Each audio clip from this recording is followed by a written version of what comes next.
Good evening, good evening. Welcome to the Schomburg Center for Research in Black Culture, where every month is Black History Month, and Black history is for everyone. Can I get an amen on that? My name is Novella Ford, and I'm the Associate Director of Public Programs and Exhibitions. Hey. Thank you for joining us in person, as well as those who are watching online for Saul Williams on Black experimentation, fugitive pedagogies, and the art of resistance. Presented in partnership with the University In and Crisis Working Group at Columbia University at the invitation of Dr. C. Riley Snorton, Professor of English Language and Comparative Literature, and their many collaborators. For 100 years, with its origins in the 135th Street Library, the Schomburg has been the intellectual heart of Harlem. And we thank you for contributing to the communities that affirm our work every day. I am grateful that we continue to convene communities of scholars and artists, performers, and educators to discuss and preserve Black culture and illuminate the relevancy of the past to our future. We are celebrating the Schomburg's 100th anniversary all year long, so we hope you will return again and again. Let's give it up for 100 years.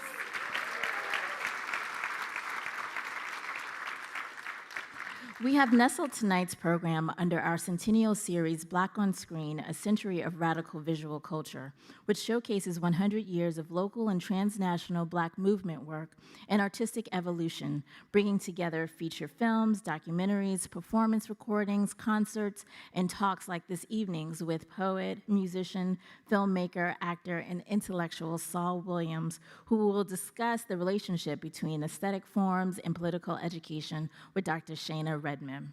Let's give it up for them.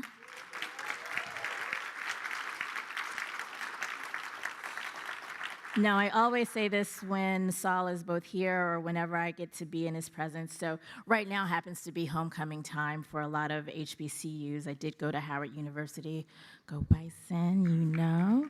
And I was on the street team at homecoming who promoted Slam when that came out, that experimental film. That was incredible. So I've been on this very long 25-year journey with Saul's poetry, with his activism, with his just complete and utter intentionality around confronting what is happening in the world today with the words that he is able to use, with the passion that he has, and with his creativity. So I'm grateful for all of who he brings to the table whenever we need him to be in this conversation. I'm grateful that he is here now. And so this is something that I said about DJ Lene Denise when he was here in conversation with her that I think is also apropos to him. And this was something that Imani Perry's said in her acceptance speech at the 2022 National Book Foundation. She said, "We may write in solitude, but we labor in solidarity. Community is never easy, but absolutely necessary. May we meet the challenges of a broken world together, making intercessions with love unbound and heart without end." I invite you to learn more about the Schomburg Center, our upcoming programs, by visiting our website at schomburg.org/100. I'm going to ask you to take this time to silence your cell phones, and if you want to invite a friend to watch online, they can do so at youtube.com/the Schomburg Center. With that said, please join me in welcoming Dr. C. Riley Snorton, again, Professor of English Language and Comparative Literature at Columbia University, and author of the award-winning book, Black on Both Sides, A Racial History of Trans Identity, and also be on the lookout for next year's A Black Queer History of the United States. Thank you again for inviting us. Wow, thank you so much, Novella. And I wrote Black on Both Sides as a Schomburg scholar in residence, so it's really beautiful to be here in this space. Good evening and welcome. My name is C. Riley Snorton, and in addition to my faculty appointments, I am also co-director of the University In and Crisis Working Group, which, along with the Schomburg's Black on Screen, A Century of Radical Visual Culture, sponsored tonight's event. Saul Williams on Black experimentation, fugitive pedagogies, and the art of resistance is the second installation in a series of public events organized by the University in/and Crisis Working Group, a faculty-led collaboration between the Center for the Study of Social Difference at Columbia, the Barnard Center for Research on Women, and the Edmund W. Gordon Institute for Advanced Study at Teachers College. Thank you to everyone who made this event possible, all the teams across all the units and the Schomburg, the list really goes on. And to learn more about the University in and Crisis Working Group's public events, please join our mailing list. Now, it is my privilege to introduce tonight's performers and speakers, two people who I have considered friends or friends of my mind, as Toni Morrison would have it, for quite some time. And although they perhaps don't require a long introduction, as we've all come here to see them, one of the ways that I express my care is by being thorough in my introduction, so please bear with me. Saul Williams is a writer, musician, poet, director, actor, intellectual, activist, and much more. You may know him from his groundbreaking performance in the internationally acclaimed film Slam, which Saul co-wrote and starred in, introducing the world to the slam poetry movement and cementing his position as a global ambassador of modern poetry. As a musician, Saul's albums have featured genre-bending collaborations with producers such as Rick Rubin and Trent Reznor that helped usher in Brooklyn's Afro-punk movement. Saul has also collaborated with contemporary music composers, writing the libretto for Ted Hearn's LA Philharmonic-produced oratorio, Place, and 2 symphonies by the late Swiss composer Thomas Kessler, based on 2 books of Saul's poetry, Said the Shotgun to the Head, and The Dead MC Scrolls. To date, Saul has released 6 studio albums and 5 books of poetry, translated into multiple languages. His newest release in August 2025 was a collaboration with Carlos Nino and is out now on International Anthem Records. In 2022, Saul wrote, composed the soundtrack/score, and co-directed the science fiction musical Neptune Frost, alongside his co-director and creative partner, Anicia Uziman. Neptune Frost made its world debut as part of Cannes Film Festival's Directors Fortnight and was selected by New York Times film critic A.O. Scott as the #2 film of the year. Now, if you haven't seen the film, I strongly suggest you do, as it's become a regular feature in my classrooms, and I continue to think with and learn from it with each encounter. And please look out for the release of the graphic novel, Martyr, Loser, King, which shares the film's world out with Macmillan in April of 2026. As an actor, Saul has worked in theater, film, and television. He was a series regular on the sitcom Girlfriends. He is the first African-American to win Best Actor in Africa's largest film festival, FESPACO, for his work in the Senegalese film, Tay. And his 2020 performance in Aquila's Escape earned him a Canadian Screen Award nomination for Best Actor. He was the lead in Broadway's first hip-hop musical, Holler If You Hear Me, based on the lyrics of Tupac Shakur and directed by Kenny Leon. Saul also starred in the 2 final campaigns of Virgil Abloh for Louis Vuitton, appearing in Peculiar Contrast, Perfect Light in the fall-winter 2021, and Amen Break, spring-summer 2022. Most recently, Saul appears as the preacher Jedediah Moore in Ryan Coogler's Sinners. As a performer, Saul has toured in over 40 countries, lectured in hundreds of universities, and served as a guest professor of poetry and performance at Stanford University. Saul holds a BA in theater and philosophy from Morehouse College. Pause, yeah. Pause for applause. All right, and an MFA in acting from NYU's Tisch School for the Arts. Following a performance, he will be joined in conversation by Dr. Shana L. Redmond. Shana is the director of the Center for the Study of Social Difference and professor of English and Comparative Literature and the Center for the Study of Ethnicity and Race at Columbia University. A Grammy-nominated creator and writer, she is the author of Anthem, Social Movements, and the Sound of Solidarity in the African Diaspora, NYU Press, 2014, and Everything Man, The Form and Function of Paul Robeson, Duke Press, 2020, which received numerous awards, including a 2021 American Book Award from the Before Columbus Foundation with a special citation of the Walter and Lillian Lowenfels Award for Criticism, the 2022 Irving Lowen's Book Award from the Society for American Music, the 2021 Judy Sue Critical Race Studies Award from the American Musicological Society. Now, in addition to being a co-editor of and contributor to Critical Ethnic Studies, A Reader, which came out Duke Press 2016, she is co-editor of the University of California Press series, Phono, Black Music and the Global Imagination, and has published chapters, articles, and essays in outlets, including The Futures of Black Radicalism, Current Musicology, Black Camera, Black Music Research Journal, Race and Class, Women in Music, American Quarterly, and Brick, a literary journal, as well as NPR, the BBC, Boston Review, and Mother Jones.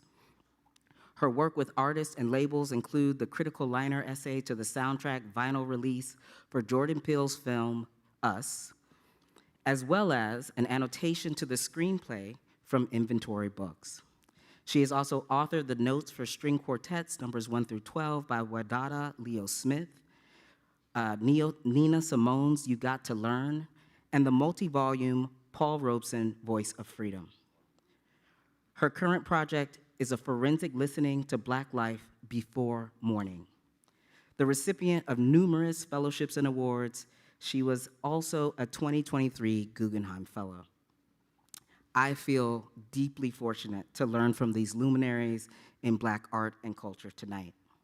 And before welcoming Saul to the stage, allow me to make a quick note about academic freedom and freedom of speech, which are under attack, and contribute, yes,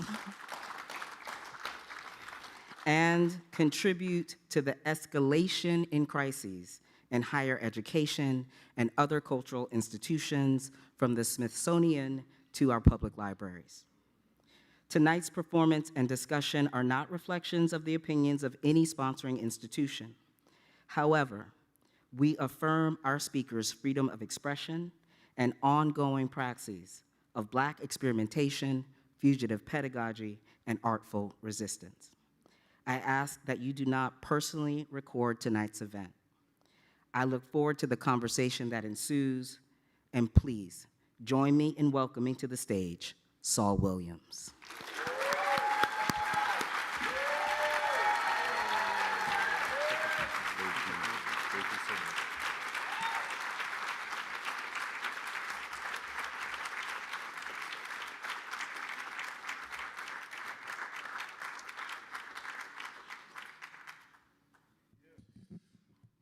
Hello, everyone.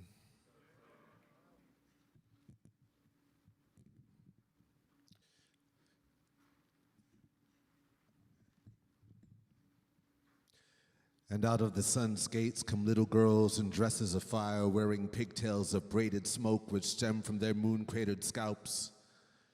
The glowing seeds of a nightly garden that will blossom in the full moons regardless of the sun. They know the night and the 7 names of the wind through the tales of their windblown fathers. Who will father these mothers of light, and what will become of me? Children of the night. Only some will star the sky, only believers in death will die, and fathers must feather the wings of women. For the unfeathered masses dangle ridiculous, carrying crosses to phallic-filled tombs. The future sails silent through blood-rivered wombs, abriver with riddles of cows and spoons, and births, moons, and earth, sun-centered at noon. She buries her eggs in the soil and plants her feet in the sky.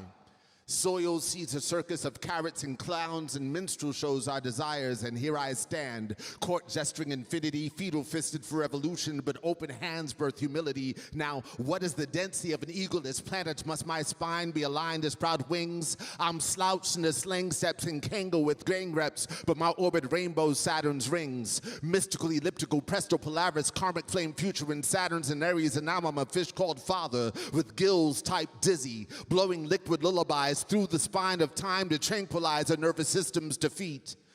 At the feet of forever, the children are gathered or rather buried in that mass grave side of the night.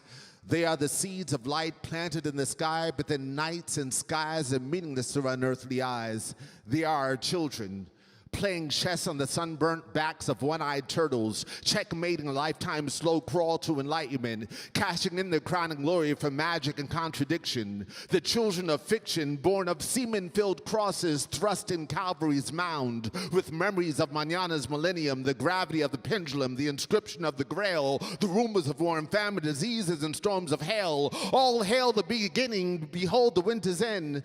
Bring on the puppets and dragons that the ceremonies begin, for they have come to shatter time and bring back the dead newborn, an army of me, bearing change in the front lines and shadows in the field mines to wilderness, the lights of the city. I have seen them, a tumultuous army of bastards and beggars, madmen and idiots, witches and harlots, dancers and lunatics, sinners and singers, losers and lovers, students and teachers, poets and priests, orbiting the realms of the ordinary through the ordinances of those ordained by the beast. These are our children, love-laden life lanterns, casting shadows that shepherd the flocks, crying wolf in the moon's full, as sirens of love's lull, the offspring of Gibraltar's rocks. Who will deny them and thrice crows the cock? Will it be you, Peter?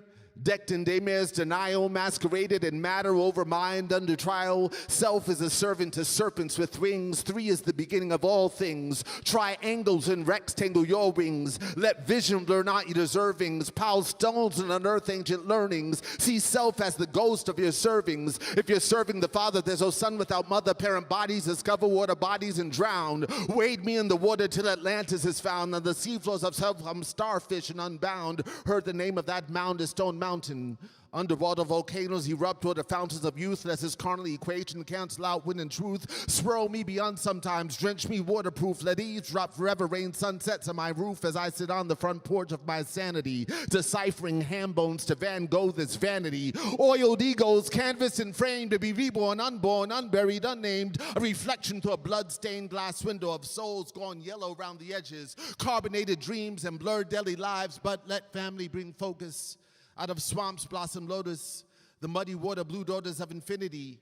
Grant you water-bodied bodhisattvas our serenity as we rise with the tides towards divinity, and she will be raised by wolves just below the masonry Dixon line, where eagles noose the misuse of Osiris's sacred papyruses in their claws clenched, so that the vultures of our memories may feast upon the remedies of ancient laws lynched, and flock to the treetops of the forethoughts we have forgotten. Yes, silence will be begotten of the wind. The silver eyes of the darkness are her friends, and they sometimes plant forever in their dens on the mountains of sometimes now and then, in between the rise and set of you and I. May blue visions know the depths of liquid skies, and some ask me if she cries in the night, when it's the substance of her tears that drench the days with light. Shit, you better hope she do, because there are women with fur coats and painted faces dancing on the peripheries of perfection. They eat Chinese apples that stain their teeth red and cackle cosmos out of chaos at a moment's notice. The children on the train, selling chocolate with their mothers in the background, fundraising their dreams from the dead. And the authors of autumn correspond with catharsis and change the leaves of my needs are in dread. I need food and vegetables, for only living things can feed the span of wings, and thus she was born to charter my flight into the blues of night. I am the darkness that precedes the light, a pupil of the sea's reflective sight. Notebook in hand, I footnote land and write, plot dot dot dot and dot my eyes as bright, and cast my lot amongst the children and the night.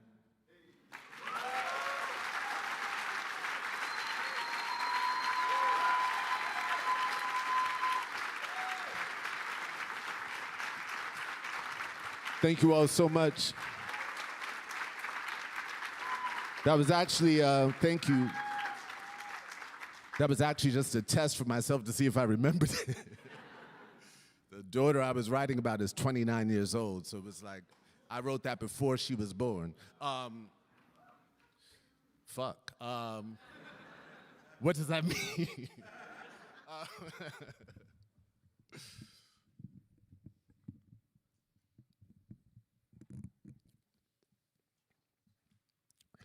I could recite the grass on a hill and memorize the moon.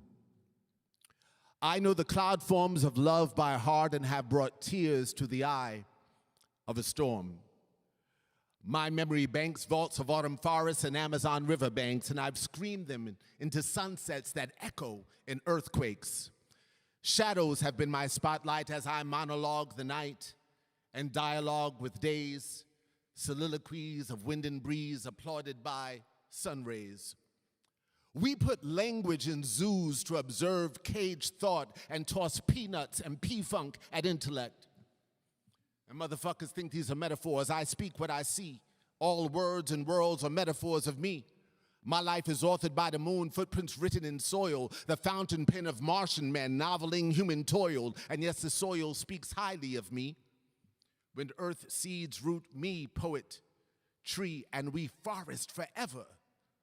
Through recitation. Now, maybe I'm too serious, too little here, too matter, though I'm riddled with the reason of the sun, a stand-up comet with the audience of lungs. This body of laughter, is it with me or at me, you more or less human, though gender's mute? And the punchline has this lifeline at its root, I'm a star. This life's the suburbs, I commute. Make daily runs between the sun and earthly loot, and raise my children to the height of light and truth. If I could find a spot where truth echoes, I would stand there and whisper memories of my children's future. I would let their future dwell on my past so that I might live a brighter now.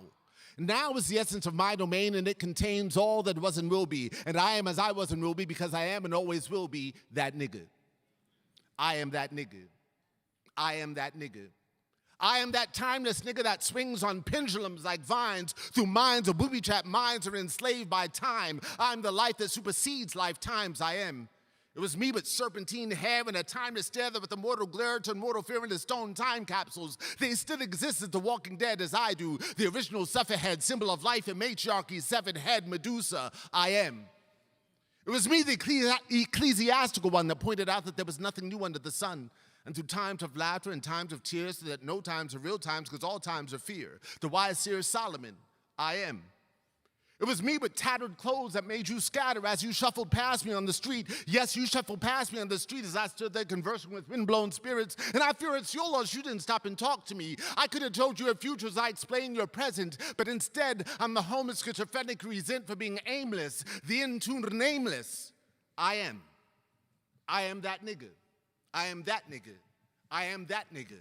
I'm a Negro, yes, Negro from necro, meaning death, overcame it so they named me after it. And I be spitting at death behind and putting kick me signs on its back, because I am not the son of shaklack clack. I am before that. I am before death is eternity, after death is eternity. There is no death, there's only eternity. And I be riding on the wings of eternity like, yeah, shaklack clack. I exist like Spitfire, but you call the sun. Try to map out your future with sundials, but tic-tac technology can no tic-tac me. I can somewhere between tic and dodging it like double dutch, got me living double time. I was here before your time. My heart is made of the quartz crystals you be making clocks out of, and I'll be resurrecting every third like tick, tick, tick, clack, clack. No, I won't work a 9 to 5 because I'm setting suns and orange moons, and my existence is this, still, yet ever moving. And I'm moving beyond time because time binds me, it can set me free, and I'll fly when the clock strikes me like, yeah, clack, clack. But my flight doesn't go undisturbed because time makes dreams to fur. And all of my time fears are turning my days into daymares. I live daymares, reliving nightmares. I once haunted my past. Clack, clack, time is beating my ass. Now I'm having dreams of chocolate-covered watermelons filled with fried chicken like pinatas. With little pickaninny sons and daughters standing up under them with big 6 aluminum foil, hitting them, trying to catch pieces of fallen fried chicken wings. And Aunt Jemima and Uncle Ben standing in the corners with rifles pointing their heads at little children. Don't shoot the children, I shout. Don't shoot the children, but they say it's too late. They've already been infected by time. I need more time. That's preoccupation experimentation with time, but it's too late. It starts shooting at the children and killing them, 1 by 1, 2 by 2, 3 by 3, 4 by 4, 5 by 5, 6 by 6. But my spirit is growing faster than the speed of light, because light only penetrates the darkness that's already there. And I'm already there. I'm here at the end of the road to the beginning of the road beyond time, but where my niggas at? Oh shit, don't tell me my niggas got lost in time. My niggas are serving unjust time.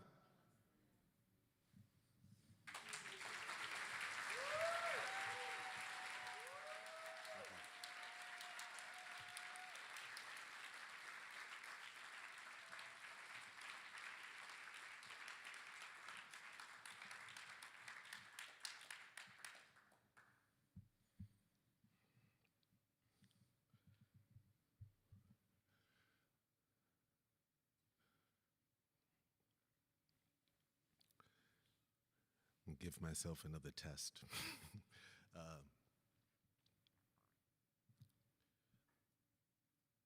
Citizens, children of the night, bearers of the day, torch scorched and burned, burn not, the dam is broken, the curse is fled. Once muddied and still, the river runs red. All those ships that never sailed, the ones with their seacocks open that lie scuttled in their stalls, today I bring them back huge and transitory and let them sail forever, if ever their occurrence uncurrent, the wind cannot serve its truth's currency. Currently moon-marked and sun-sparked, unmarked bills will, I am certain I speak a new language, as is always the first sign of a new age. I'd begun to believe my blackened toenails were on path to decay, but in truth they had begun the process of crystallization. I am he who walks on wind-scorned feet with toenails of amethyst and rose quartz, my path now crystal clear. I am come to tell you she is here. It is not written. No penmanship was ever cargoed with her character. Note books are carefully folded forests, void of autumn, bound from the sun. Likewise, she made a residence on the outskirts of history, on the dark side of the moon, where the searchlight of the sun cannot spot her nor rot her, the seed of forbidden fruit. Every tree has a hidden root, yet she has come to light, the swelling patchwork of vibrant dreams. And to think of the girlfriend I was tempted to break up with because she slept too much. I now know they nurtured her there.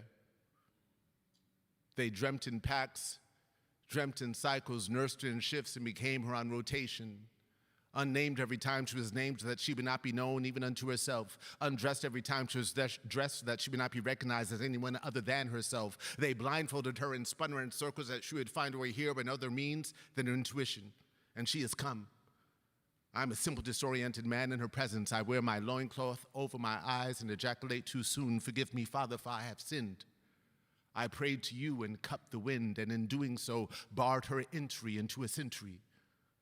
100 years of solitude. I will now pray with my hands outstretched, with these psalms etched into my palms. Most beloved, I am certain of nothing more than your existence. 1,000 ants clung under a log may find themselves exposed to my childlike search for you. My collie, flower. I'm eternally destroyed by your love, no longer am I eligible for any worker's pension. My friends laugh at me and talk behind my back. They say that you've changed me, and I am. I'm like survivor of the flood, walking through the streets, drenched with God, surprised that all the drowned victims are still walking and talking. Maybe there's hope. I rush to each victim's side, sucking what I can to be out of various incarnations, pumping their stomachs and filling them. To touch them is to touch you, to kiss them is to kiss you. My friends, love is an art form, slightly removed from its element. And one may ask, well, what does this mean? I respond, I've made it up, but it shall be from now on. From now on, cities will be built on one side of the streets, that soothsayers will have wilderness to wander and lovers space enough to contemplate a kiss. She kisses if she alone could forge the signature of the sun. I close my eyes, although I never knew the difference. I stood before a brighter light at lesser distance, and then a feeling, almost if nothing were ever bound to be repeated ever again, as if history had been as masterfully created as the Great Pyramids, and to reconstruct or relive any given moment would have to stem from an understanding of how the pyramids were built. from the top down. And if one could understand such majesty, one would also understand that pyramids are first made of flesh, and that kisses are portals. Our sacred breath shifting through hidden corrals and passageways, I will find my way to eternity within you. When I can feel you breathing into me, I, like a stone gargoyle atop some crumbling building, spring to life, a resuscitated angel. I sweep through city streets, my wings outstretched, making mothers clutch their young and remember. And do you remember, dear ones, or has your history forsaken you? There are mysteries coded in song, chant, sung round fires, all incantations calling forth this day. On this day, the drunks vomit in unison, though last night they drank from different cups. Children laugh and play, introducing their parents and invisible friends. A country girl smiles and 2 trees blossom out of season. Sea suns awaken, our mother has returned to wave us from uncertainty, once title. Twice born of wood and flesh, thrice formed through mother's hips. Mother ships grace 2 lips, a poet's garden. 2 for 5, the going fast, the future's bargain. That's strange, I heard my name, the river's parting. Hurry up, things blurry up, the sun is darkened. Rivers like oceans, oceans like answers. Questions in cloud forms, raindrops and stanzas. To be or not to see or not to. She had eyes like 2 turntables, mixed in between. My dreams and reality blend in ancient themes. The basis of Isis, cross faded to Ankh. The beat drops like a cliff, overlooking my heart. 6,000 feet above sea level. 3,300 bodies disassembled, the head bones connected to the cockpit, knee-jerk, ass-backwards, dancing slaves in a mosh pit. Punk rock of Gibraltar, roll out, nothing's new. Mo blood dyes the mohawk, only this time it's you. And you never loved her for what she possessed. You powdered her face and came on her headdress. Oil, slick feathers, putrid stench, waterbed. Mother Nature's a whore, said the shotgun to the head. And it smelt like teen spirit, angst-driven, insecure. A country in puberty, a country at war. The greatest Americans have not been born yet. They are waiting patiently for the past to die. Please give blood. Those crumbled tablets were to share a story with a burning bush. Where is that voice from nowhere to remind us that the holy ground we walk on, purified by native blood, has rooted trees whose fallen leaves now color code a sacred list of demands? Who among us can give translation of autumn hues to morning news? The anchor man thrown overboard has simply rooted us in history's repeating cycle, a nation in its Saturn years that won't acknowledge karma. Where is that voice from nowhere, the ones your prophet spoke of? For I hear voices of fear, disconnected from their diaphragms, dangling from coffee-covered teeth that spill into our laps and scorch their privates. I hear voices from the sides of necks, some already noosed, dangling participles, pronouns running for sentence, serving life in corner offices and ghetto corners. Their voices are the same, dead to themselves, numb to the possibility of truth existing beyond that which they can palm in their hands, period. There are voices of elders, which seem to do no more than damage to our childish ways, for in many households, wisdom no longer comes with age. So where is that voice from nowhere?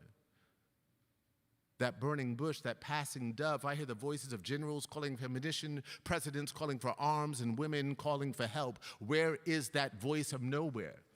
That God of Abraham, can he be heard over the gunfire, the whiz of passing missiles, the crash of buildings, the cries of children? Or is that his mighty voice? Your angry God craving. I forgot that part.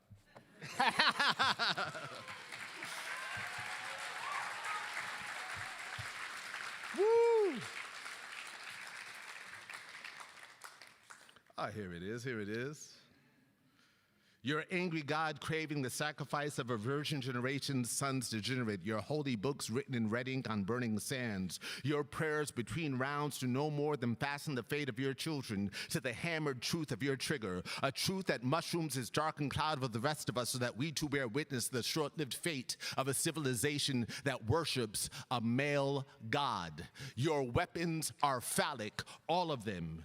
That dummy that sits in your lap is no longer a worthwhile spectacle. His shrunken pale face, he's in a room for imagination. We have spotted their moving lips that pin the voice to its proper source. It is a source of madness, a source of hunger for power, a source of weakness. We are etching your coliseum and encircling your box office, demanding our families back, our rituals back, our cultures back, our language back, our gods back, so we may return them to the proper source, the source of life, the source of creation, the womb of the great mother. We will cut through the barbed wire hangers and chastity belts. We will climb in and incubate our spirits through the winter. We will wait through the degenerate course of your repeated history. We will wait for the past to die.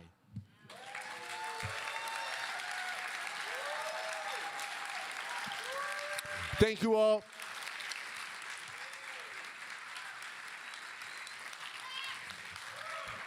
We're going to bring out Dr. Shana Redmond now. Yep.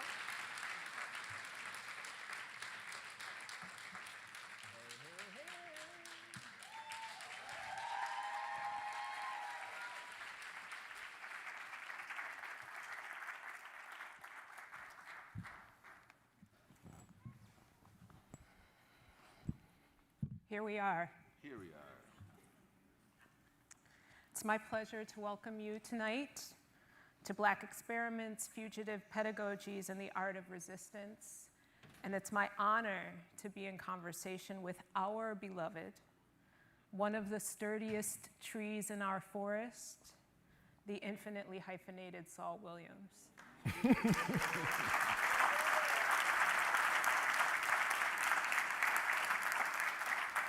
So I want to start with a basic, urgent question.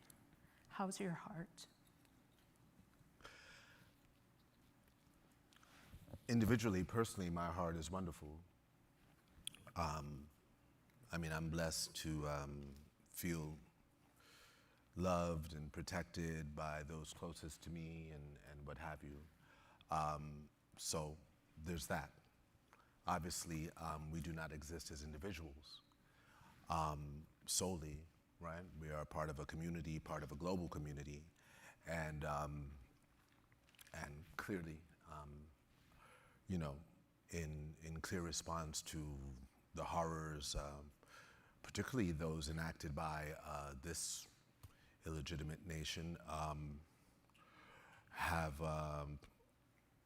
definitely, they've definitely angered me, but they haven't touched my heart. No.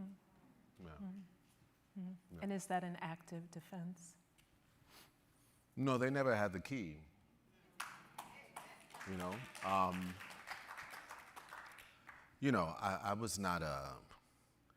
I was not raised in a patriotic household. My parents basically taught me that anybody that had a flag or waved one, stay the fuck away from them. Right. We're very clear on what this nation has represented, and we know certainly that everything that we have to say about that Zionist entity is true for this nation right here. And I think we've been clear on that for a long time. Yes. So I'd be foolish to, give them motherfuckers the key to my heart. Even suggest its But the possibility. people, I'm deeply touched by. I'm in communication with a lot of families on the ground in Gaza and lots of friends, and it's, of course, it's not just externally. It's not just outside of these borders, within these borders, and so I'm always moved by all that we witness, and in this sense, what we're really witnessing. Right. But my heart, knock on wood, feels strong. Good. We need it. I want to remind us, as Saul has already done, has always done, and continues to do, that we come from somewhere and we belong to many, by way of announcing one of the other people on the stage with us tonight. You and I met and bonded originally over someone we love. Yes. And I say that literally. Paul Robeson. Paul Robeson, yeah. I think of him almost every day, and I believe you might do the same. I do. Knowing all that you know of him and his vast life, some details of which you might offer us as a preamble for Sure. those who may not be initiated quite yet. I'm wondering where he exists for you and what form he takes, especially in political moments such as these. How does he live for and with you right now? Well, Paul Robeson really, as, right, more since I have the friends in my mind, right? It's someone who lit the path for me. So my relationship to Paul Robeson is this. My first love is acting. My first love is theater. I did my first play in 3rd grade, and I was cast as Mark Antony in Newburgh, New York, in Julius Caesar. And I fell in love with it before we even put the play on its feet. Like sitting around the table and reading and rereading the play, discussing the era, the layers of meaning, the intentions, the psychology of the character, all of these things. I was like, oh, I love this. This is my shit. And we get to perform, but this is the research that goes into it and that process. So even before we put the play on its feet, I came home one day and said to the family who had assembled for dinner, well, I was 8 or 9, and I was like, I want to be an actor when I grow up. I've decided I want to be an actor when I grow up. My father, who was a pastor of a church, but who had also, he had gone to music and art, which is now LaGuardia, and had trained as an opera singer and had a relationship to the arts, a strong relationship to the arts, still said, I'll support you as an actor if you get a law degree.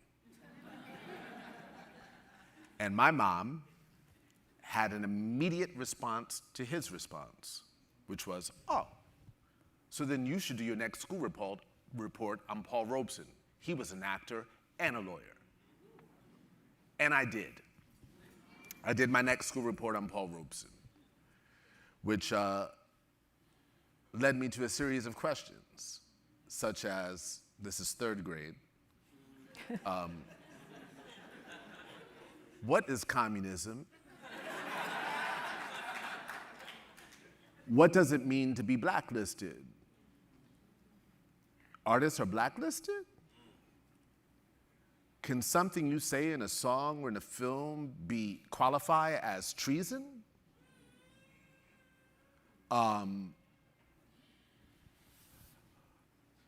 Also, why is he saying in the 1930s, and me, I'm just, I'm fresh off of E.T., like, I will only do independent cinema.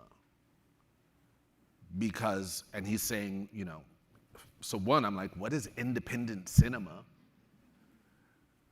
Not to say that I hadn't seen any independent films, so I'd never known to consider, to make a difference or a delineation between what was independent and what was studio. Right.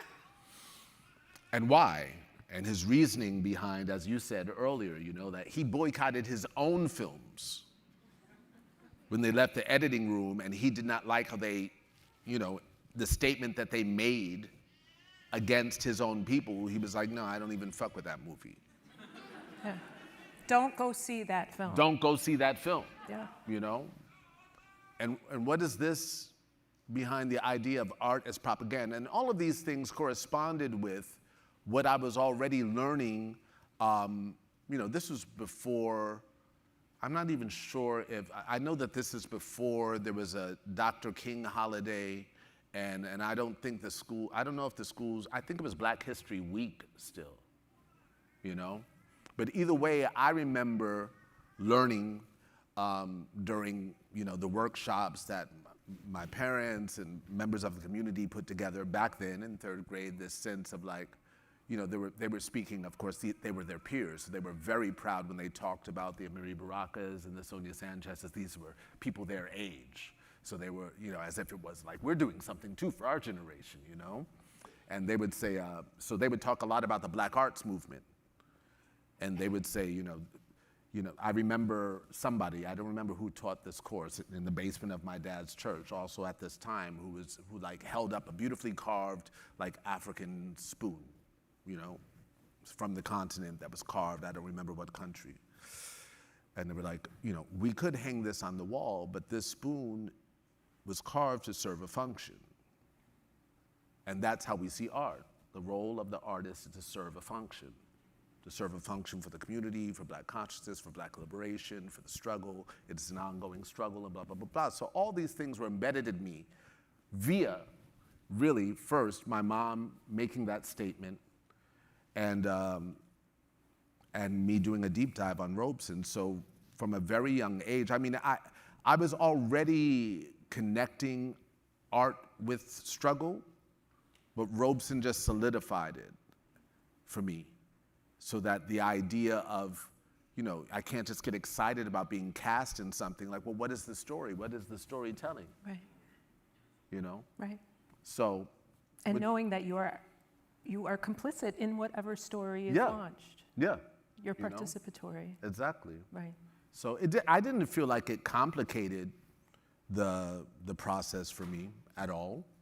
It just made it clearer for me to be like, nah, fuck that. Mm-hmm. Fuck that. You know? Yeah. That's bullshit. Like, I don't like that. Right. You know? And to know up front. Yeah. Yeah. And so, yeah. So that sense of critique and thinking in those terms really stemmed from, I mean, I don't want to, you know, minimize the other influences, because there was a lot, and I think our upbringing had a lot to do with that in the community, because the community, there's a lot of elements of the community that were so much, you know, about the struggle. I also remember the moment of getting excited about hip hop when hip hop started saying shit, you know? And all these things were important, but Robeson was extremely, extremely important, yeah. So by way of that, part of the work of tonight is to sit in thought of and with Black study, its shape and implications for us individually, collectively, in this particular conjuncture and crisis. To know its sustained insurrectionist roots and its futures. And I've heard you say, Saul, that you see no particular fancy in your choice to reflect the world in your art and creations. And it is a choice. We know that Paul had a perfect articulation of that. I have made my choice. I had no alternative. Right. So he said. The artist must take sides. Absolutely. And I see you honor that every day. You de-exceptionalize your position, but we know that it is not a given, nor in any wide proportion an expectation that artists create in order to do work beyond the market, beyond the critics and the relationships and institutions that sustain them, but to make that choice to work in labor of us, widely and radically conceived. So I want to give you some more space for what you've already introduced. What are your relationships? I hear you talk a lot about your family, right? And what they do to influence your creative practice. And what are the other things, the other ideas, critical infrastructures that are preparing you to be a kind of meteorologist, as I heard you suggest some time ago, right? The person who can forecast. Well, yeah, well, no, the meteorologist thing is more recent, right? Because I know that a lot of people were upset when we were discussing, you know, like, why are you talking about Gaza and all this sort of thing? And we were, you know, I was like, actually, you know, you think that we're like fixated on this, but I think we're more like meteorologists telling you, predicting exactly where we are right now. Right. Look at the way that the party that you love is acting. Look at the choice they're asking you to make. Do you know what follows that? When they ask you to make a choice like that? Right. Do you understand what's gonna happen next? You know, like it's coming. Yes, the storm is coming. And of course, for many of us, the storm is always here. That's and right. what have you, right? But anyway, to go with the first part of what you were saying, like, you say it's a choice. Yes, I understand that. Mm-hmm. But I also think that it's kind of a silly choice to not. I mean, look at motherfuckers' T-shirts, you know, like it's Nina Simone, it's Kurt Cobain, it's Bob Marley, it's Fela Kuti. It's the ones who made that choice, if you want to call it that. Mm-hmm. But if you want to touch that thing in art, that's where it is. We all know that there's more than and it's not to downplay romantic love. But a love of humanity? A love of humanity touches on something that, whoa, that's our relationship with like Marvin Gaye. Right. You know? when it makes me want to holler, or what's going on. Like when you feel that an artist who you're used to singing love songs, but you realize their love goes beyond just like what they're trying to convey to the person that they love. But no, actually, I love us. this. I love the possibility, I love the possibility of being of in what love. we might bring into this world. Right. And I'm worried for us. Right. And my anger is rooted in love too. My passion is rooted in love. All of this stems from love. That's right. Right? So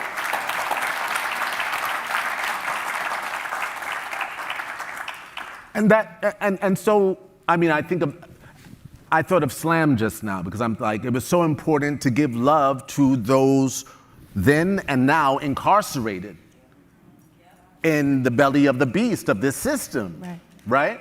It's so important to give those people love, right? And to give us love, to share that love, especially, you know, like you have people being disappeared right now. But people have been being disappeared for ages. That's how the system is built. You know, I think that's not I think or believe. This system is built on Black death and indigenous erasure. So, with that in mind, and with a full-throated love of indigenous sovereignty and Black liberation, indigenous people and Black people, I just don't know. I mean, I get it. Back to your thing, like the choice or what have you, but I'm like, look at, you know, music travels without a passport. I have not been to a place on this planet where there is not a thriving love of Bob Marley, for example. You think it's just because he's cute? Right. The way that it resonates, people know. Mm-hmm. They know. They may not understand a word, but they're like, oh, no. This is for us. Right. This is about, you know? The most iconized image ever, Yeah. Che Guevara. Hello. Right. So I don't know why artists would try for anything less, honestly. Like like, why not? Why not? What did it take for Nina Simone to write Mississippi Goddamn? And you know? stay there. And stay there. And stay there. Right. Right? Right. To criticize the liberalism of the time, like they keep on saying, go slow. Go slow. But that's just a trial, you know, like Right. just going for it. Right. Like what? Can you talk about the trying? What does the trying look like? What do you mean? Like why would any artist not try? Well, I mean, I understand that it goes in cycles, and don't get me wrong. Like I love songs that I don't even know what the fuck, you know, this song is about, but it touches me, you know? That's like me 10 years ago. We're complicated. That's my best friend. Yeah. I don't know what the fuck, but I love this shit. This is my We're shit. complicated. You know? You know? I mean, I get it. Of course I get it. I've always gotten it. And it's not to say that I think that everybody has to do what they feel. And there's magic in not knowing and in just trusting. Yeah. You know? In just trusting. You know, I don't even think that the artists necessarily have to try sometimes. The trying is in yourself, is in how you continue to challenge yourself to grow, to listen, to blossom as an individual, as an artist, to continue to develop. You don't know where it's going to lead you. Right. You know? I may be the motherfucker who ends up only writing love songs for my wife, while everybody else is out there going, fuck the system. And I'm like, yeah, no, I'm focused on this right now.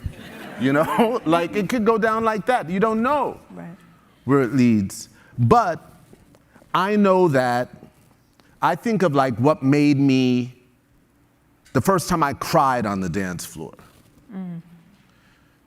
Because those are meaningful experiences to me. Right? The very first time I cried on a dance floor, I was an exchange student. I was 16 years old, living in Brazil. And it was Carnival. And we were in a stadium. The thing is, we, the people who were dancing, were on the field. And where the normal people in the stadium would be seated was drummers. we were surrounded by drummers. And I heard that. And I had never heard drumming like that. And my mind was like, I was looking at the costumes, I was seeing the way that everybody was dancing, I was dancing. I was like, I was also looking at the US from the outside. I was like, what do we have like this? We don't have shit like this. You know, because these motherfuckers are treating it like the 4th of July. You know, like but we don't do shit on the 4th of July. We watch the fireworks, you know. We launch some artificial but shit. we're not there like, oh, the rock, you know, like we don't mean, and the songs are like, and when they enslaved us, they thought they killed us. Right. But I was like, holy shit, really? This is what we're doing here? You know? But that's the difference, right? Because in the US, the drums were banned. The drums were banned in the US. The drums were not banned in Brazil, right? Other thing that happened in Brazil is that they enslaved the indigenous as well. In fact, they had an African slave was a bit more expensive than an indigenous slave. But people would save up and try to get an African slave because the lifespan of an indigenous slave was 19 and the lifespan of an African slave was 23. And then you build a multicultural democracy. Yeah. But I'm there like, but those drums made me cry. Next time I remember crying on the dance floor, I came back for my senior year of high school, and I'm back in Newburgh, and we have a party one night in school, and mind you, I'm like, hip hop hadn't fully arrived in Brazil when I was there. So I was like, my cousin and family were sending me VHSs of UMTV Raps and Red Alert and Marley Marl mixes and shit just so I could stay up on shit. And it was really golden age shit. I was there 88, 89. Like there was amazing shit happening, amazing. I left with It Takes a Nation of Millions and By All Means Necessary, by Boogie Down, Public Enemy. Thankfully, those albums came out this summer right before I left, right? But I remember being on the dance floor in high school, and music could do that. Like I was a dancer, but like if the song was right, if the artist said something that really hit a nerve, and the music connected in a way where it was like, holy shit, I think maybe I could flip. Right. You know? Right. And so I remember Welcome to the Terror Dome, Public Enemy. And there's this moment where they're like, and don't get it twisted, because everybody thinks about hip hop like, oh, Public Enemy, the message. But you're missing it if you think that way. It's music first. Nobody had beats like Public Enemy. It just so happened to have a great message that went with those beats, but those beats were first and foremost. It was crazy, beat-wise. And so they have that moment where he goes, the shooting of Huey Newton, from the hand of a nigga, pull the trigger, and it goes boom, boom, boom, boom, bing, guitar shit. And I was like, oh, I think I could flip. and I remember, like, the moment came in slow motion where he's like, make you all jump around to your education. And I was looking at my friends, I'm crying now. I was looking at my friends dance and listening to like the knowledge being dropped in the music and was like, holy shit. I'm such a huge hip hop head, you know what I'm saying? Because you all know, if you witness the birth of something, like nothing compares. Yeah. Like last night I finished reading the fucking memoir of Kenny Parker, the brother of KRS-One. You know, like I'm still there in ways where I'm like, this was crazy. This was fucking crazy. So anyway, I cried on the dance floor there too. Next time was when they reminisced over you driving on across the George Washington Bridge, sitting in the back of a Jeep with the fucking, I think we were heading to like, I don't know, the red zone or some shit. I don't remember where we were headed to. And thinking about how this art form had progressed and the way that the music was there. And I was just looking at the skyline as we crossed and little, Denzel Glory. Single tear. Single tear. That's my Pete Rock tear. You know what I'm saying? But there's tons of moments like that. There's tons of moments like that, actually. So anyway, I don't even remember your question. It doesn't matter. It doesn't matter what the question Yeah. was. My follow-up, though, is why music? And I feel like we could talk about this for months on end, but why is it that music does that? And what, if any, relationship does the form of the music, the form of the relation, the vibration, the energy, what relationship does that have to questions of faith, right? Faith and the ultimate justice of Right. things. So, Faith. yes. I mean, I grew up in the church, Yeah. and I was also, growing up, very enthralled by gospel music, before it took a turn towards like trying to sound like contemporary R&B, But at that moment, that critical juncture. Which is happening around a similar time Yeah. as this 88, 89. Yeah. But I was still, I think, more on the James Cleveland side or whatever the fuck. And yeah, we went to gospel choir competitions, high school gospel choir competitions at Madison Square Garden. We were at all them fucking shits. And mind you, on the buses we're blasting hip hop there, but the music was like whenever the harmonies and the shit was in place. Mm-hmm. I remember seeing a choir at Abyssinian once that blew my mind. Anyway, there's stories. Why? So I say that because you mentioned music and faith. And I think of the Tao that says, the master has faith in the way things are, right? Because the church had always I'd always thought the church was imposing this sense of like, well, today is fucked up, but we have faith that tomorrow will be a better day. But Wait for it. But the idea of having faith in the way things are, trusting, like, no, trust this. I know that's there too, and I don't mean to, Right. But there is, there's something in watching pieces come together. And that you feel that sometimes in music, where you're like, holy shit, Like in my most recent musical experiences, right, I would say, the recordings of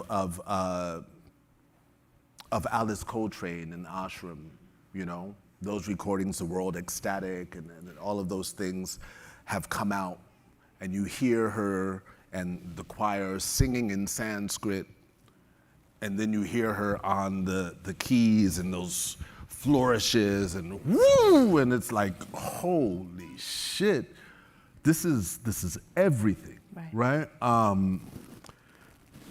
Music is, as I said earlier, music is a time machine. Music is memory. Music does so much. It does so much to heal. It's such a sacred art form. I think of Fela saying music is the weapon of the future.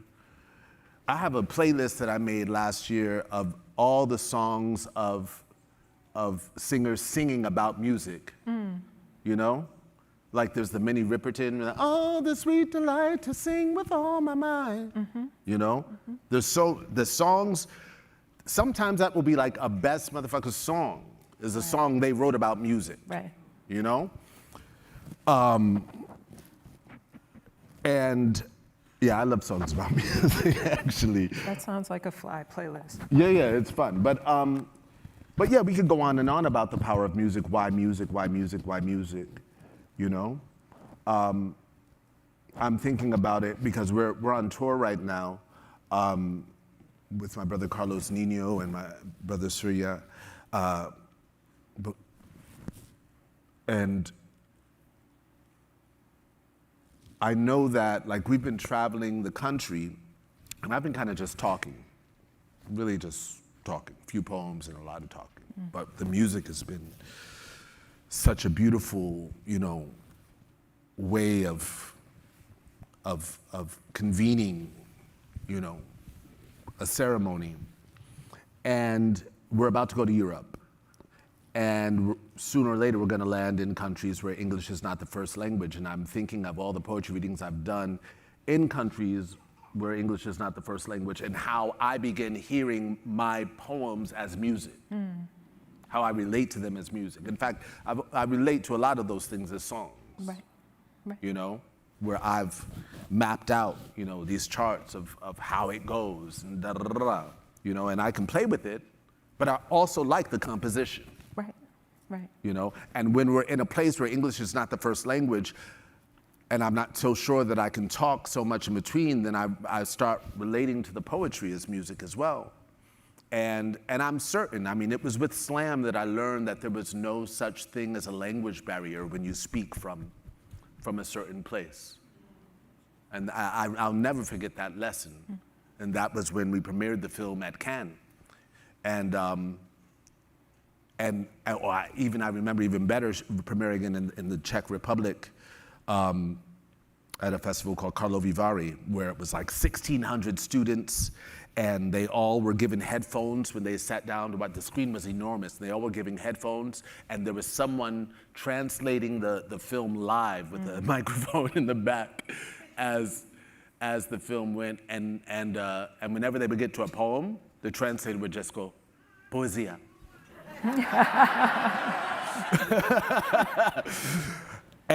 But I was watching the audience, and they'd be like, and afterwards, I remember the struggle to communicate. They were, you make me feel power. Right. You make me feel power. Right. Right. That sense. And I'm like, yes, I understand that we're touching something that is beyond the need for translation. Right. That know? is the distillation. Yeah. I told you earlier that my first introduction to you as an artist was Om. Yeah. And any of you who don't know that poem, have not seen him perform it, please go to YouTube after you leave here immediately.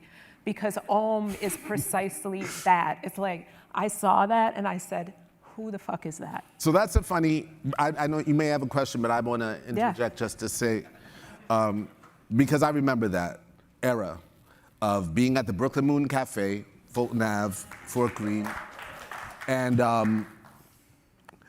that's one of the, it might be it's in the family of maybe the first 5 or 6 poems that I wrote.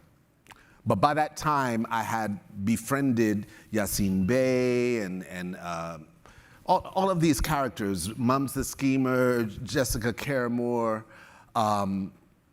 Suhair Ahmad, and we were so excited. And this brings us back to this question of music and all of this stuff, but as poets, and I wasn't even identifying as a poet yet. It took me 10 years to identify to say, I'm a poet. People ask me, what do you do? I'd be like, oh, I write. What do you write? Poetry. So you're a poet? I'd be like, I write it.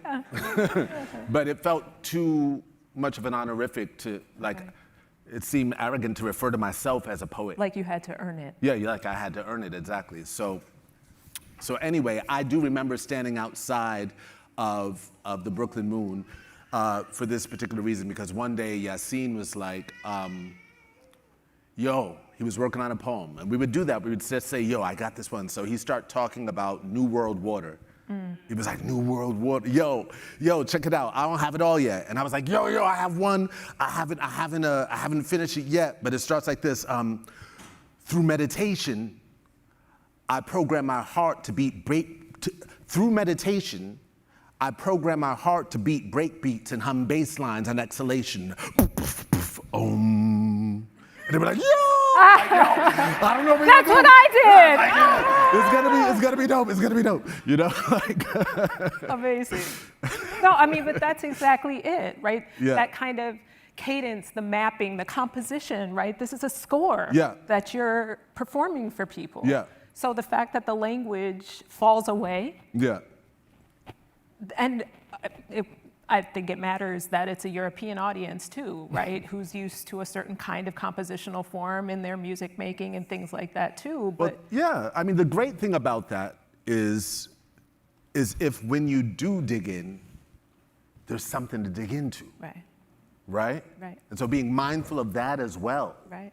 you know? But I mean, that makes me think of the blues. Okay, let's Right? do this. Yeah. We have to talk about Sinners, right? Yeah. So I mentioned this to you earlier too, but the excitement, the knowing smile on my face, and the confidence with which I approached that film when you showed up in the first scene, not So you knowing you were recognized gonna me. be there, I was like, okay, this is about to be the best thing I've seen all year. Like, let's go, let's go.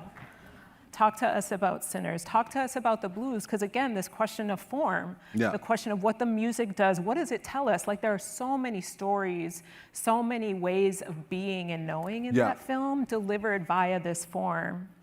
So in music exploration, at some point, I don't know, I started getting into Project Pat.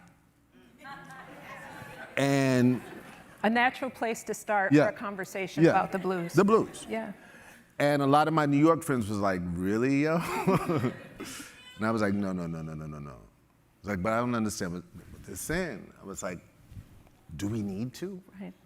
Do we need to? Right. You know, I was thinking of, you know, the room with Robert Johnson playing, you know, same, the 12 string, but with his back so that you wouldn't see how he was, you know?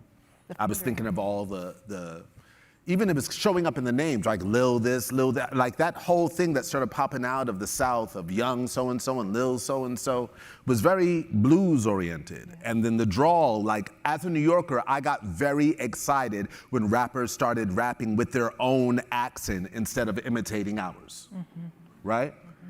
Because there was a long time where everybody tried to sound like. But when cats started feeling confident about sounding like themselves, it was fucking amazing, right? And so the South, I think of that internationally, I think of that like also nationally. And so I remember having, I mean, like my entry point to the blues came way before I started listening to Young Pat, to Young Pat, to Project Pat.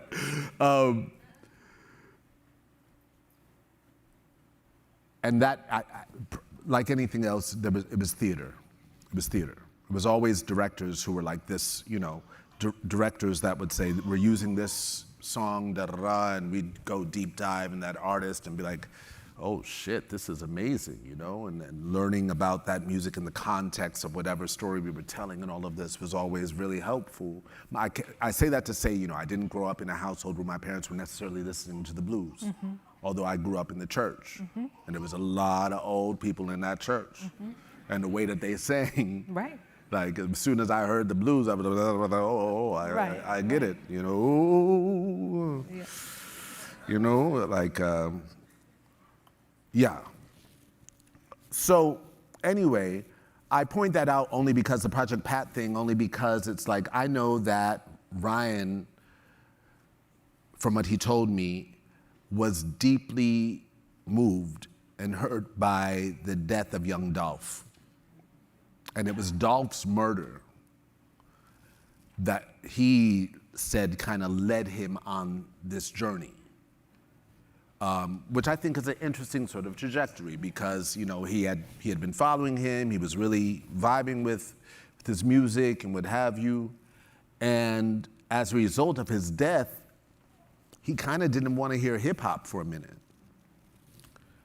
And so somehow he got into listening to grunge, right?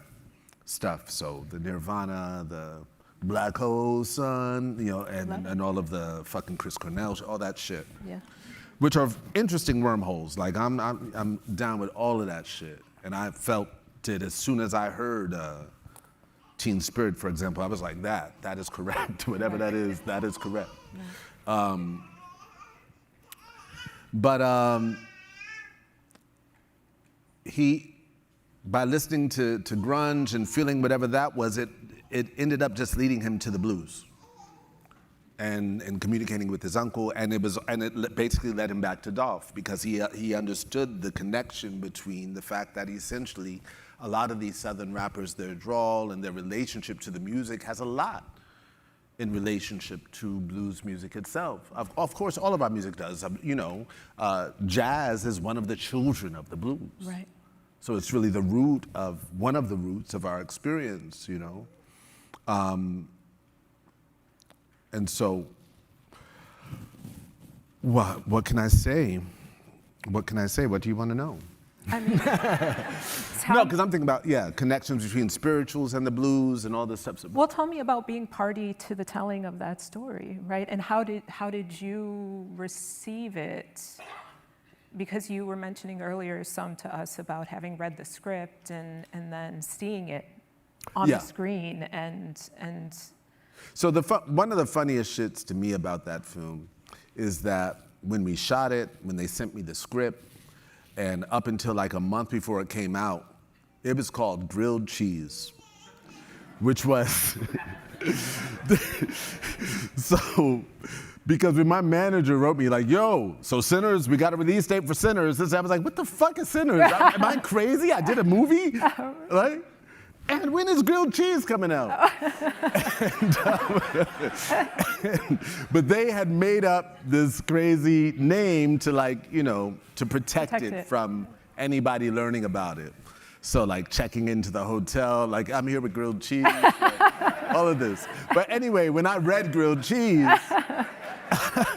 and there was no reference to grilled cheese in the script, so I was like, I knew that it was like, okay, this must be a placeholder. Yeah. But yeah, it was called Grilled Cheese. And the script was extraordinary. Everything that you see on screen was in the script. I think of that music, the scene that everyone references where, you see our history and the relationship in music and all this sort of thing.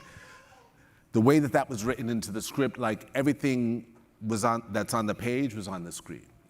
I remember getting excited early in the script with the references to the indigenous, showing up. Yes.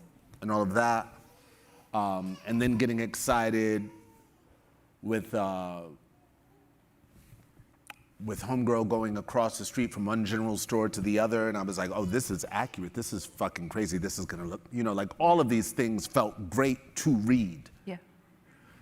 But I also remember reading the scene with the music I already referenced and being like, oh, he wrote that for this. Like I felt, as I told him, I felt like that was his, that he's doing a film about the blues and that moment is his blues solo, He wrote it for this and he wrote it for us. He So wrote can it you for tell us. us the test. Yeah, exactly. And so then the test was the day that he called me. Carlos, you were there. He called me because of the fact that the studio wanted to cut that from the film. Yeah, straight up. They had done test screenings, in front of audiences. And the problem was that particular scene went straight 50-50. All the black people said, fuck yeah, and all the white people were like, it took me out. I don't know why that's there. I don't know what the fuck that is. What does that have to do with the movie? It took me out. And because of the fact that it was 50-50, that wasn't a good sign. And so they wanted to cut that from the film. And like I said, from the moment I read it, which is before I went on set and the whole nine, I was like, he wrote this for this. And so then that gets me to just what I think the role of the artist is. This is like, for example, this relates to when Anesia and I were working on Neptune Frost as well, and the producer, who invested heavily in the project was like, but it's gonna be in English, right? Because, it changes the bottom line if it's not in English. And it's your job to protect your shit, however you need to do it. Me in that situation, I was like, yeah, of course. Yeah. Yeah, of course. You're of gonna course, write that of course. check, right? Yeah. Yeah. But That's integrity. that's integrity. And so with Ryan, it was a moment of just like, dude, you have to do whatever you have to do to use whatever calling card. Of course, Ryan has all the calling cards. It's like, maybe you've heard of Black Panther. Little film. Maybe, huh? Yeah. So, but it was interesting that that was the scene. Not only that, they wanted to cut that, they wanted to cut the, they felt like it had too many endings. So they didn't want to do the transition into like the 90s Yeah. shit. Yeah. And it was like, I was just so happy when I saw it the opening week and saw that he kept everything. Kept it. Yeah, because it's such a fight. Yeah. Yeah. So we only have a couple of minutes left. We're going to prepare for Q&A, which I will introduce in a minute. But before we go on this for us, by us vein, and just re-establishing your commitments, your courage, your integrity, you offered 2 gift-giving and flower-bringing eulogies recently, one to Assata Shakur and one to D'Angelo. And I wanted to give you some space to think them together for a minute and to ask you, what song would you dedicate to each one of them in their transition? Oh, fuck. Well, I'm blanking on the name. Somebody help me out. Is there somebody who remembers the name? Nahanda. Yes. Nahanda told, who's also passed, so may she rest in peace. Nahanda, who was also, given asylum in Cuba. She told an amazing story of the song "Ain't No Stopping Us Now," which I always felt was like our song. I don't know why. Okay. Like people go off on the "Before I Let Go," but "Ain't No Stopping Us Now" is quite a motherfucking song. It is. For me, I remember that as a kid, and it was just it almost had that Rocky music feel, and so she actually put it in context. She was like, "Yo, we had just we were preparing to actually go, and this is something that Paul Robeson did in 1951 with what's his name, William Patterson." When they had presented the We Charge Genocide at the UN. Mm-hmm. And of course, the US found a way to make sure that the petition did not come up and blah, blah, blah, blah. We're all familiar with how the US acts at the UN. And so this is now in '79, and Nahanda and a number of activists have prepared once again to go to the UN with We Charge Genocide, to charge the US with its treatment of Black and indigenous people with genocide at the UN. And so they're preparing to do that. I forget what date that is, but 3 days before it, they liberate Assata from prison. And the moment they liberate her, she says, they heard the "Ain't No Stopping Us Now, we're on the move." And she was like, that was our motherfucking shit. That was for us. We had just liberated Assata, and we sang that with all of our heart, ain't no stopping, Right. Right. So I never knew that until recently, but I felt that in that song. Incredible. Yeah, so it was really sweet to learn that. So we're gonna do that for Assata, because I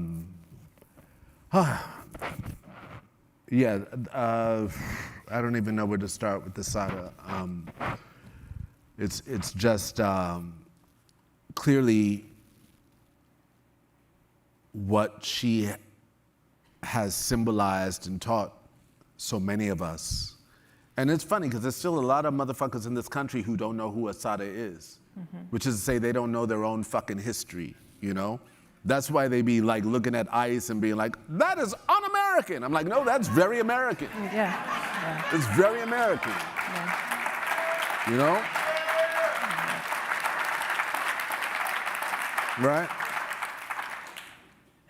Yeah, I mean, we have to be careful. All of us have to be careful. We fall into that neoliberal, shit, not realizing that the duopoly is all rooted in, that capitalist core, that racial capitalist core that is rooted in Black death and indigenous erasure. And so we have work to do.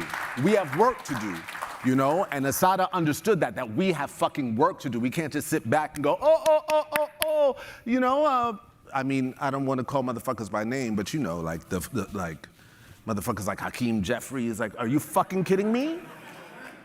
You fucking kidding me? Like, but fuck all of them, actually. Like, anyone that's willing to condone or not speak up during a genocide that your country is enacting. I mean, we already tolerated the fact that they have not been speaking up for political prisoners. Right. Right? I mean, the bounty on Assata was doubled under Obama. Y'all want to talk about that? Right. Yeah. I mean, we got shit to deal with. We can't fucking fall for the representation shit. Right. Right. They give you one Black president for every 1 million Black people in US prisons. So, I mean, I believe that our responsibility is to crumble the core of empire, because we are in the core of empire. Right? I believe that the situation that we face is one that is solved through land back and abolition. Yes. That is the focus. The creative reimagining of what this place would be if we were to return this land to the stewards of the land, how that would affect capitalism, how that would affect schooling, how that would affect, all of this shit, right? I was reading something that Dr. Ruth Wilson Gilmore was stating today about, the reimagining of like de-individualizing studies, like universities systems, so that people across majors study together. Right. Right? I know that's your lane. But it's like, but I'm excited about that critical reimagining, as excited as I am about watching this motherfucker fall. That's right. And part of the falling needs to be us marking our successes. So the moment at which her death was announced, Assata's death was announced, the sadness, the devastation, overwhelming, but there was also a smile. The state failed. It failed. And the state failed. Spectacularly. And it's true that like maybe 2 or 3 weeks before, I had gone through in my head how heartbreaking it would be if we ever saw Assata captured and brought into. I had gone through that just 2 or 3 weeks before. So I'm so grateful to Cuba and the fact that, and all anti-imperialist, countries and leaders who stand up to the tyrant that is this nation. So there's that. Dee, on another note, was, I wasn't super close with Dee, but I did spend considerable time with him. And we ended up we spent time during the makings of Voodoo, when I was, commissioned by him and his manager, Dom, to write the liner notes. And I may have already said, but they were very excited about, like, we gotta bring back liner notes. Yeah, man. Please. And so with that came the invitation, the open invitation to be in the studio anytime I wanted to, during the making of the album, which I took advantage of course. I had already spent half of my childhood on 8th Street. Y'all remember when you used to shop on 8th Street? Hello. And so, there was that, and then there was, I didn't say this part, I remember being so sitting with the album for like quite some time, 1.5 years, 2 years, before it came out. Like, it was, of course, there were a few changes, but a lot of stuff that I had came out on that album, on the album. And so the time that they took and all that was just like, wow, okay, this is that. But I also remember the day the album came out because I was crushed. The day that Voodoo came out. Why? Because Dom is a character, like I haven't seen people talk about Dom, but we talk about Asada, dying free, and Dom, rest in peace, but most of us thought that D'Angelo would die under the hands of Dom. Dom is lots of fun. Dom is lots of fun. Dom is a great guy, and he was, what do you call that? A free spirit. And yeah, it was, Dom died in 2016 as a shock. He had a heart attack. And a lot of us, I remember being worried for D'Angelo way back then with Dom. So the fact that he had all this time post-Dom was great. I began spending time with D'Angelo again when he was post-Dom and he was working on Sobering Up. And so then he would invite me to hang out with him, and to my surprise, not to my surprise, I knew that he loved poetry and oh, why was I crushed the day the album came out? Because they forgot to credit me. Oh. In the liner notes. No. Yeah. And How does that happen? It was Dom. They forgot to credit me. And so I remember being like, in the first pass, and that thing, the first pass was like, it sold whatever in the first week. I was like, you put all that work into something and writing something, and I was so excited, and I was like, maybe I'm moving into music criticism, It's still available to Yeah, you. yeah, yeah. Let's move into Q&A, Yeah. if we possibly can. Are we ready for that right now? We only have a few minutes, so just the preface is a question only, please. Questions only, and briefer than brief, so that we can get to more than one if possible. Do we have the mics in the back here? They're open. They're on. Hey, Novella. Oh, hello. Okay, we're going to take one here and one here. We'll see how quickly we go.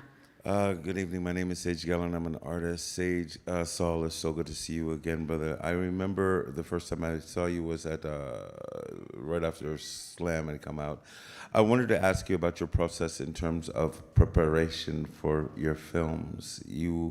One of the times I saw you, you seemed homeless in the parking lot of DMV, and then I saw Lackawanna Blues come out, and I understood that. So how much of you do you put into not just your films, but everything you do, brother? So if you was that in LA? You were in LA. That was in LA. Yeah. So it wasn't Lackawanna Blues that I was preparing for, and it was another film that never came out called King of LA. Oh. And it's true that during that time, and I played a homeless person in the film, or a houseless person in the film, and I spent a lot of time, like I would drive to a particular street park and spend the night walking Skid Row in LA. If you guys have been to LA and you've seen Skid Row, so I can't say that's always been my process. That's what I did then. Okay. It seemed to be what the role called for. Like I needed to have something beyond what I knew, and I wanted to spend some nights on the streets, and so I did. But otherwise, preparation for Sinners as an actor was voice coach. That was the most crucial part. Like, yes, I'm very familiar with the mannerisms and all the stuff that belong to a preacher, not necessarily a preacher that is a sharecropper. And so just to be, true to the Mississippi Delta and all that, that was part of the preparation. The first thing I thought you were referencing, though, because the biggest preparation I ever did for a film was for Neptune Frost, but that had to do with composing and writing and all of that stuff.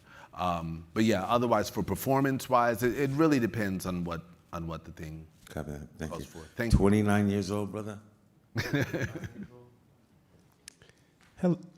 Hello. My name is Zuri. I'm finishing up my PhD in Africana Studies, and one of the key texts I'm thinking with actually is the liner notes to Voodoo. And so I guess I'm wondering if you could speak to what language you think D'Angelo was inaugurating, particularly through the grammar of darkness, because that seemed to be an important aspect of the liner notes. I think it's dropped out. So. Right. So I guess as I was writing that, I was also working on another poem called Coded Language. And what, from the beginning, I was always darkness. I was always I have a book that's coming out at some point, whenever it's done, called Let There Be Dark. Look at me, man.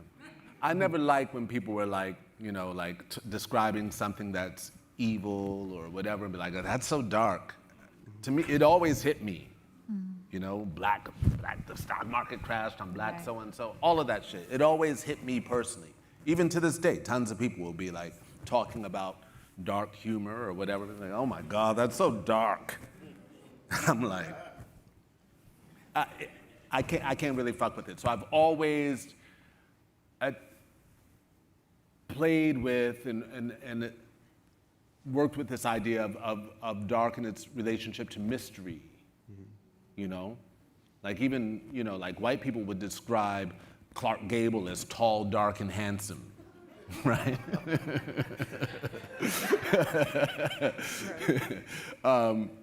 Yeah, I don't know how they describe Mahershala. I think they use the same term, but yeah, I was always interested in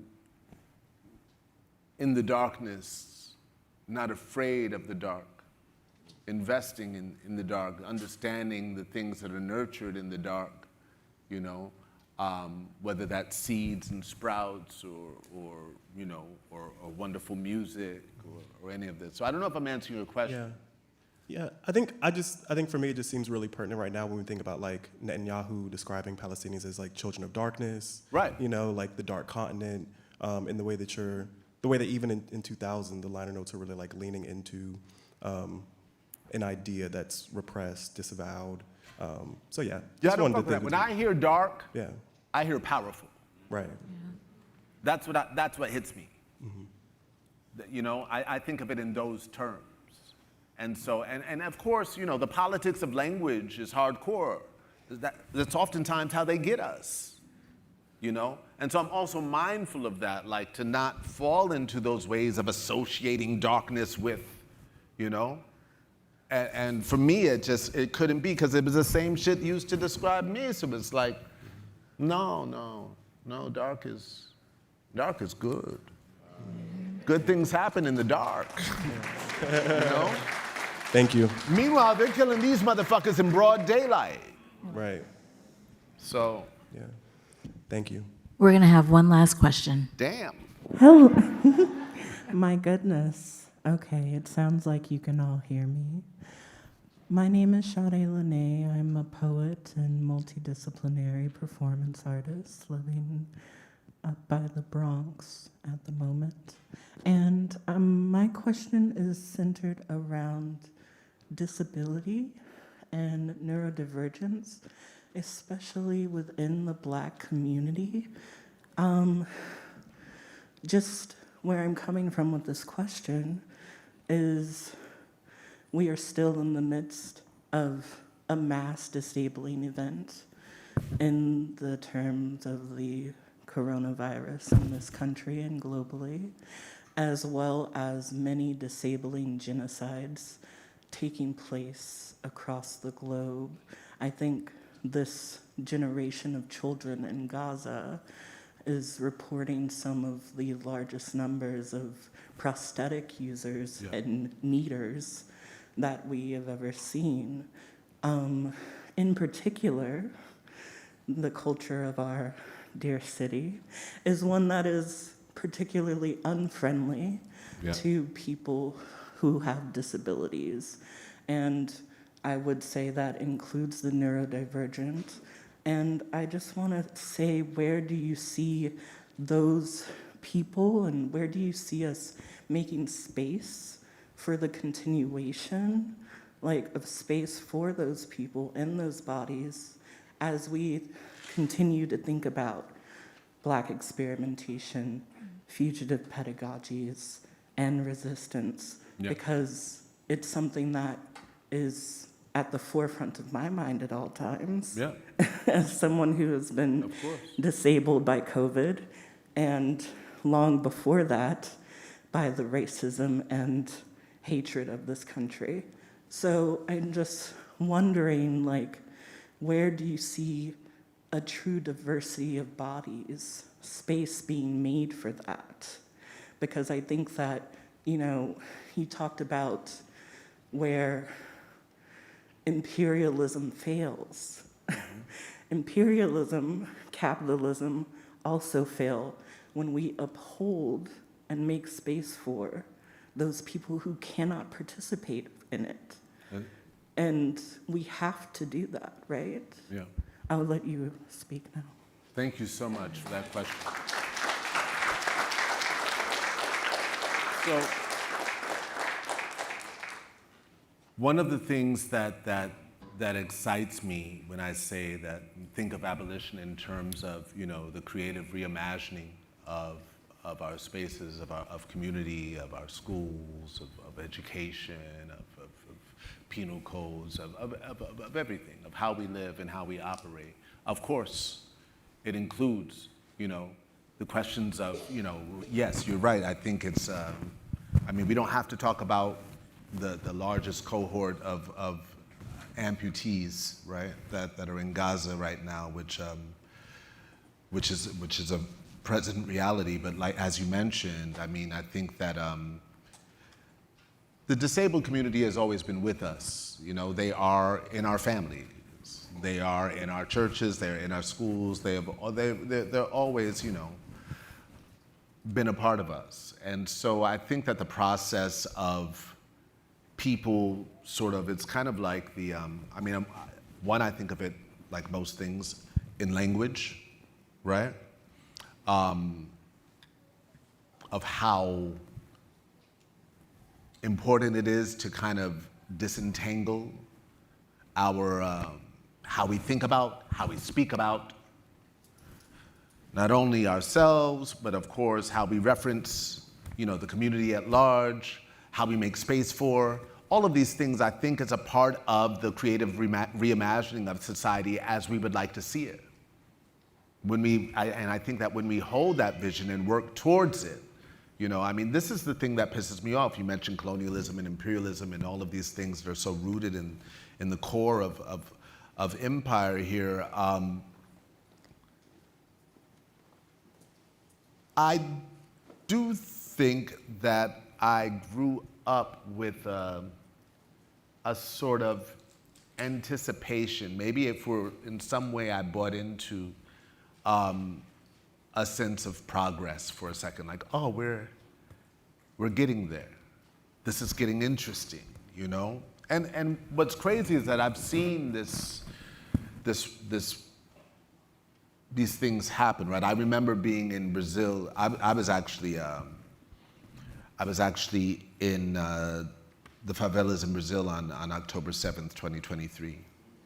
And I'm not sure if it was that night, but while I was there, I went to, it was called Corpo de Slamo.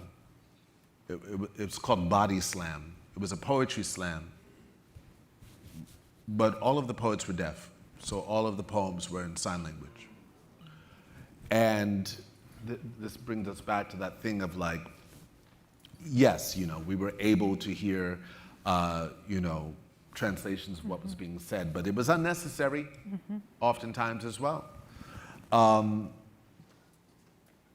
But the energy of that slam, the excitement,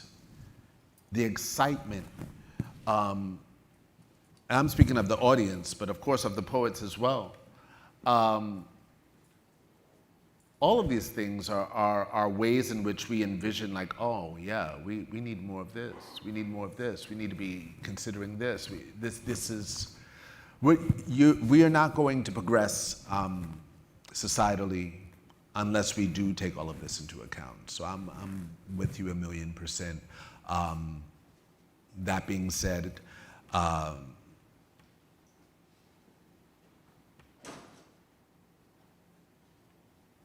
No, I'm thinking of the role that I have a friend it's really my daughter's friend who has diabetes type 1, and was very young and visited daughter in London recently, and but lives in California, and so this is someone who takes shots of insulin and usually has to bring their sugar level down. And they left the country for the first time and found that when they're outside of the country, they have to bring their sugar levels up suddenly. And that it was hard to do. Because even if they were drinking the same juices or whatever that they did here to bring it to whatever levels, it didn't have as much sugar outside of the country as what we put in our stuff. So the role that this society plays in terms of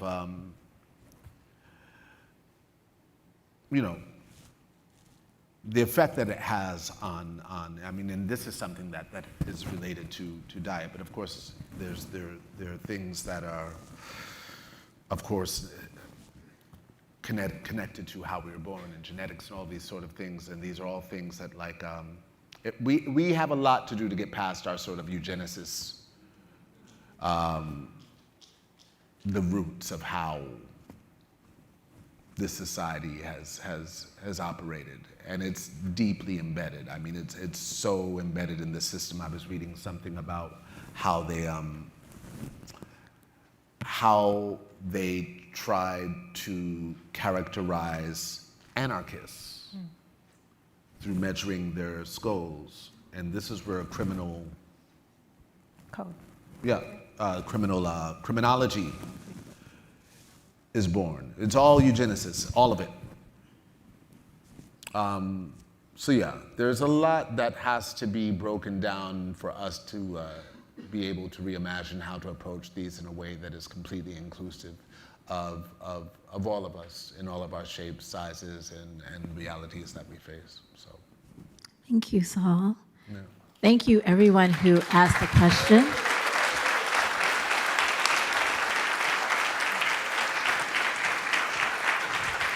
The one thing that I will add to this as we wrap up is to say that we have Saul Williams on the stage, but we have all of you all in the audience. And each of us plays a role that may be different, right? But we're all hopefully working towards the same ends, right? And so, Saul, thank you for taking the time to work through an idea with us, Yeah. while also sharing what it is that you do know in the world. Yeah. And you said early on that there is power in trying, and I feel like that was part of what we were experiencing here today. And so if I could offer the audience to also remember that and take that with you, there is vulnerability in that, but there is power in that as well. Yeah. And so I thank you for putting that front and forward to us. I also want to mention, you said your first love is theater, so I have a few things to hit you all up on here at the Schomburg Center tomorrow. In the afternoon, we have our Hits and Bits readings of plays by Alice Childress, and that'll be happening in the American Negro Theater, which was started here at the 135th Street Library. It's where Harry Belafonte, another artist, as activist, as organizer, as someone who always spoke truth to power, and Sidney Poitier and Ruby Dee and Ossie Davis got their start. Next week, we have our salon, Wake Up World Salon, that will also feature Mulaney Barnett, who is a Caribbean artist who does incredible work. Yes, yes, yes. And also invite you all to take a tour of the Schomburg Center Centennial exhibition. So a lot of the inspiration that you hear of and know of for people like Paul Robeson and many others, we have those collections here, and some of that is on view. So as artists, as visual artists, as writers, as scholars and thinkers, if you're trying to think about how can the Schomburg be a place for you, consider visiting our exhibition, which is in 3 different spaces here at the Schomburg Center, to gain your own inspiration. And last, we talked about blues, and we have our moving image and recorded sound division, which not only includes films and documentaries and all of that kind of thing, but we have incredible records. And a few weeks ago, we had a blues listening session. So if you're also interested in interesting records that you might have heard of, but you actually haven't been able to place your eyes on and put in your hands, consider coming to the Schomburg Center and playing it on one of our record players. We would love to have you. With that said, again, thank you, Dr. Redmond. Thank you, Saul Williams. Thank you, Columbia University. Thank you, Dr. Snorton.